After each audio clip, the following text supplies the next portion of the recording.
Hey guys, what's up? This is the British Let's Plays here. Very different kind of video today. Today I'm going to show you some of the things which I've been doing recently as a hobby. This is moonlight photography. As the name suggests, it is taking photos purely in the moonlight of getting things like stars, the moon and your environment, only using moonlight rather than using flashes and relying on the sun. And it's very difficult in comparison to normal photography because you often can't see what you are focusing on, and also you've got to work with a very small amount of light. Sometimes you can actually get very grainy photos, but you do get some absolutely beautiful shots when doing this, and it's very interesting because it actually is possible to take a photo in the moonlight and make it look like it's daytime. It's very bizarre. I'll show you this now. The next two photos you can see on screen were taken in the moonlight.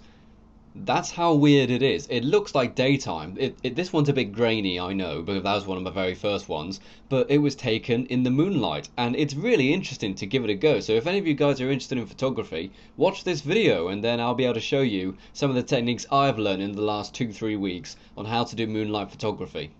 I'm now going to show you some of the equipment you'll need in order to do moonlight photography effectively. However, an apology, normally I would record videos in real life using my Canon 600D camera. However, that's actually going to be in shot, so I'll have to film these using my mobile phone. You'll basically need any kind of DSLR camera. Like, this is my Canon 600D, but you can use anything from Nikon or Canon or whatever you're comfortable with. And having a variety of lenses is a good idea because not only do you get different f-stops, different apertures to allow different amounts of light in. This one is a 1.8 aperture, for example, so you can allow lots of light into that, which is useful when you're only doing moonlight. Definitely need a tripod or some kind of stable surface which you know is definitely not going to move. Any kind of movement with this camera when it's taking a photo of moonlight, it just won't work. So now you know what kind of equipment you'll need. What I'm going to do now is wait a few hours for it to get dark. It is currently 3:10 and it's winter now, so therefore it'll get dark in maybe 3 hours or so. So that's helpful for me. And then I will head out to my favourite place to do moonlight photography, and you guys can come along too, and I can show you how I do it. See you soon.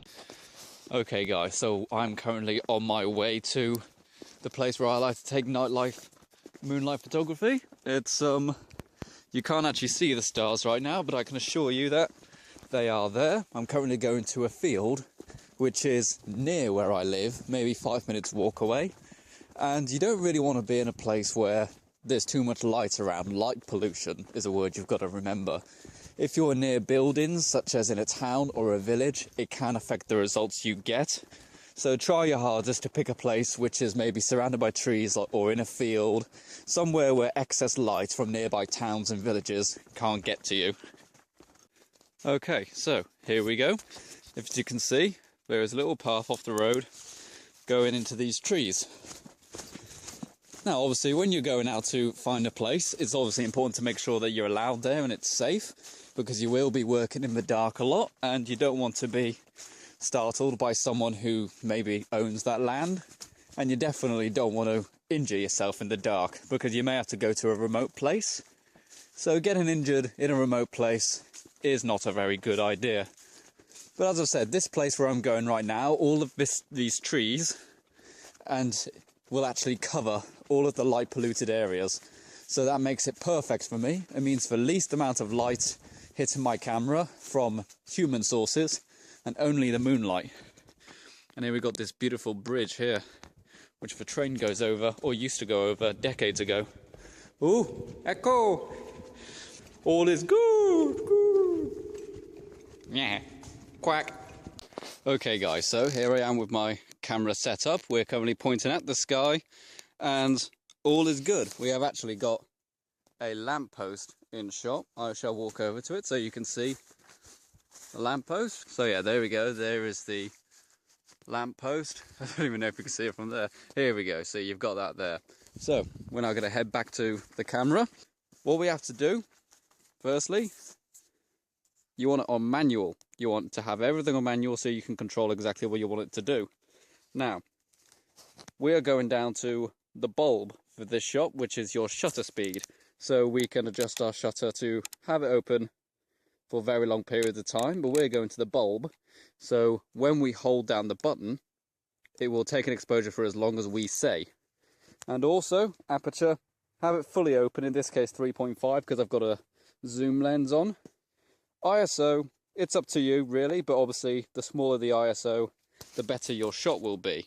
It will be less grainy. You'll just have to hold the bulb on longer. So, let's get ready with the photo, shall we? The stars, they're not too visible because there are some clouds, but let's see what happens. Okay, so the light isn't on right now, like here is my hand, and I'm now going to hold down the button to take the exposure. And that thing you can see in the bottom corner is how long in seconds our photo is exposed for. 10. Okay, so what do we got? Okay, it's pretty, but it's not exactly what I'm after. There aren't too many stars because of the clouds, but let's see if we can get something like with the sunset, shall we? And again, finger on the button. Let's do, say, 20 seconds now.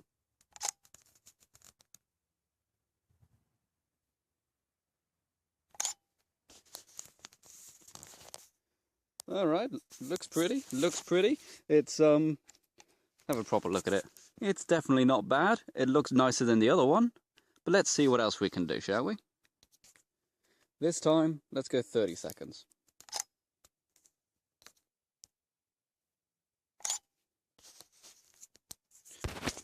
Yeah, they're all coming out fairly similar, aren't they? But still, not bad, not bad. Okay, so I've obviously said that this is meant to be a video about moonlight photography, and so far we're not actually getting any of that because there's just no stars in the sky. They're currently being covered by clouds. But I'm going to wait a bit and see if the clouds actually subside, because they actually might. There are some small spots of stars, so let's see what we can get done in a few minutes.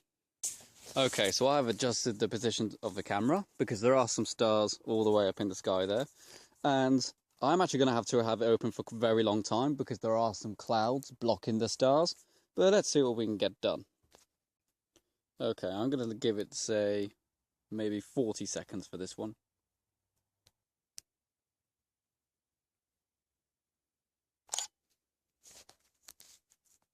Ooh. Okay, so there are some stars in that one, but they're very faint because of all the clouds. But you can see the clouds in the photo, and you can see some stars. What I need to do is probably wait till there are no clouds around and see what we can get done. Okay everyone, the stars are slowly starting to come out, and I may not get a chance to get this quickly because the clouds are moving so fast, so I haven't had time to set up decent composition, but let's see what we get. Let's go for a long time, let's say 40 seconds. Alright, hopefully we've got some stars in this exposure. Well, yeah, we got a few. It's still pretty cloudy, but it's not bad.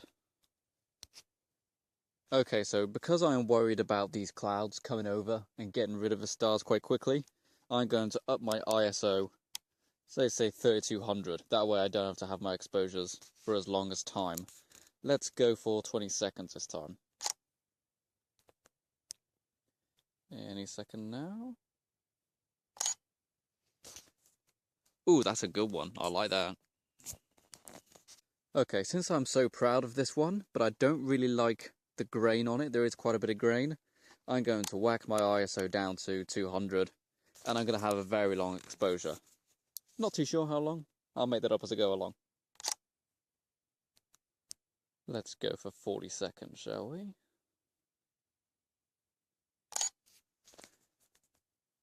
Oh, that's still pretty dark. We may have to go even longer than that.